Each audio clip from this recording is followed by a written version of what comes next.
I know Buhari did not understand economics, but I did not know he was so reckless. Obasanjo speaks. Welcome to the news, and please subscribe to our channel to get notified when we post hot juicy news updates. Please click on the notification bell. President Olusegun Obasanjo, who twice led Nigeria first as military head of state 1976 to 1979 and later as an elected civilian president 1999 to 2007, can claim to have seen it all. Born on 5th of March 1937, the 86-year-old retired general has been a constant in Nigeria history in and out of office, offering comments, even if controversially, on political and economic issues. In this interview with The Cable, he gives his opinions on a wide range of issues. Increasingly, The Cable asks, increasingly we are witnessing an era of military coup in Africa again. What do you think is going on? He replied, in 2021, when Colonel Mamadi Damboye overthrew President Alpha Conde of Guinea, I recall that I traveled to Conakry. I spent 2 nights there. The coup leader did not want to meet with me because he did not know what I would say.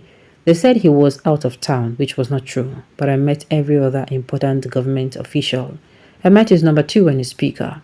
I listened to them and concluded that we had a new phenomenon on our hands. I realized that they had the support of the youth and they were not thinking of staying in power for 4 years. They are in for a generation. When I noticed this, I went to Addis Ababa to meet the chairperson of the African Union Commission, Moussa Faki Mohammed. I told him that maybe he had not seen what I was seeing. I saw this in Guinea-Conakry. He said I was talking about Guinea-Conakry. What about his own country, Chad? He said Burkina Faso, Mali, Guinea-Conakry, and Chad were thinking the same way and they were connected. I said that was a new phenomenon in Africa. I said I was the one who in 1999 advocated that if you are not a government backed by the constitution, you should be suspended from the African Union. And this chap did not even mind any suspension.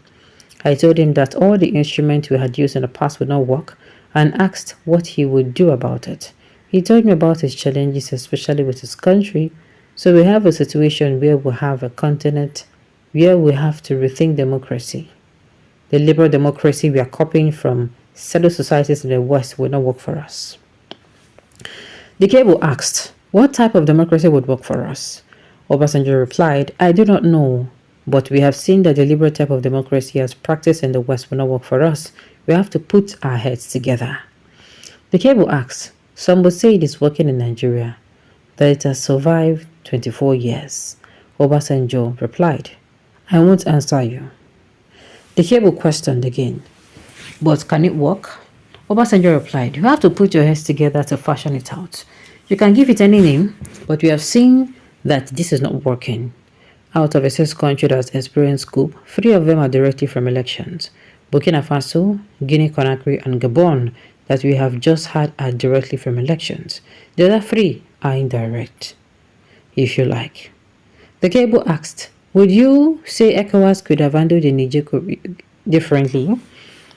Obasanjo replied, what I said about Niger is now what we did with Gabon and not a threat of force. Tinubu said we are watching. In Niger, ECOWAS has beaten the drum and they have seen that it did not work. The point is this, where in Africa have the people benefited from the dividends of democracy? Tell me. The Cable asked, maybe Botswana. Obasanjo replied, you do not know the inside of Botswana. Nkama, the former president, cannot go to Botswana today. His father was the first president. I worked with him. As they were settling down, I thought they were making progress because the president, after his father, was the one who became Minister of Finance. When I was military head of state, I used to come and visit and we would render assistance to them. And he later became vice president and president. The next one was the same way. Nkama, who became the head of the army, moved the same way. The one that succeeded him is chasing him from pillar to post.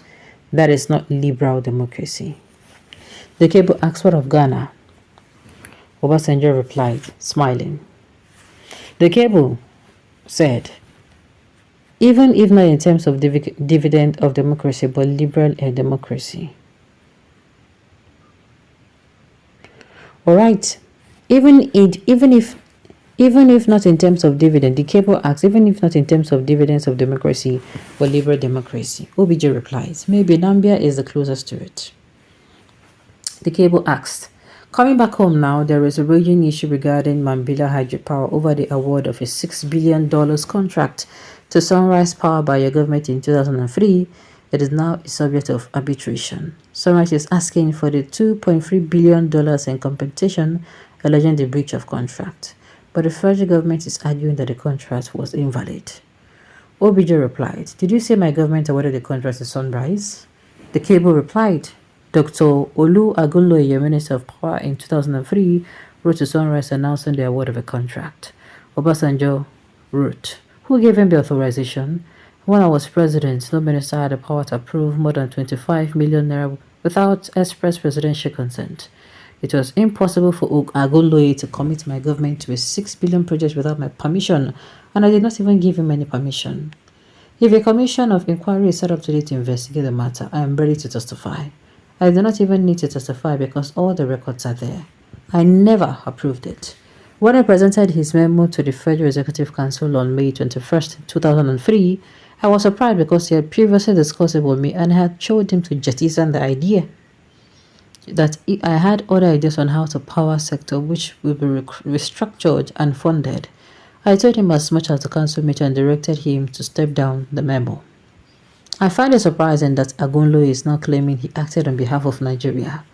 If I knew he issued such a letter to Sunrise, I would have sacked him as minister during my second term. He would not have spent a day longer in office.